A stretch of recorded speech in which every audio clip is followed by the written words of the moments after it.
Assalamualaikum warahmatullahi wabarakatuh. Wilujeng enjing sadayana, kumaha kabarna teman-teman kelas hiji. Dinten ieu insyaallah urang bakal ngabahas pupuh kinanti nu judulna lingkungan urang. Sok atuh bisa dibuka di halaman 40 genep. Teman-teman bisa buka di halaman 46. Hayu urang baca heula babarengan.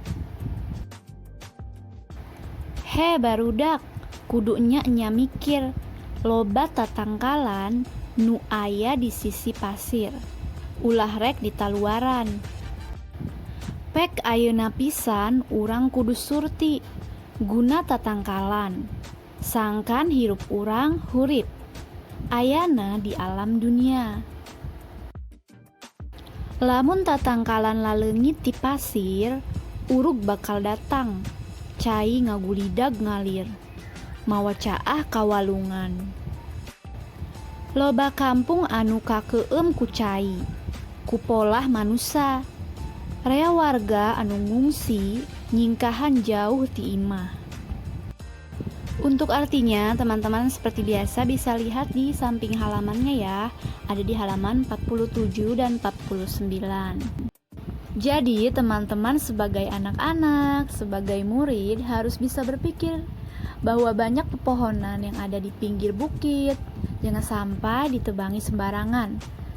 Karena kita harus mengerti gunanya pepohonan tuh untuk apa ya? Salah satunya agar hidup kita berkah ada di alam dunia. Nah, jika pepohonan menghilang dari bukit karena ditebangi manusia, maka bencana bisa datang nih teman-teman. Longsor akan datang karena air deras mengalir membanjiri sungai-sungai.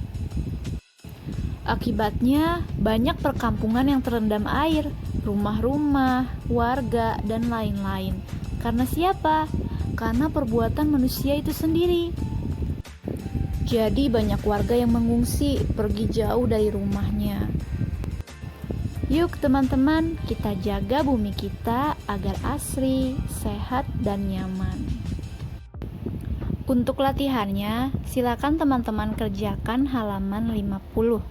Nomor 1 sampai 10, jawabannya saja di buku tulis.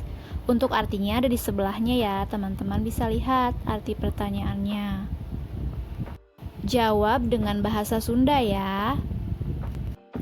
Jangan lupa untuk dikumpulkan. Sekian dari Miss Iva. Wassalamualaikum warahmatullahi wabarakatuh.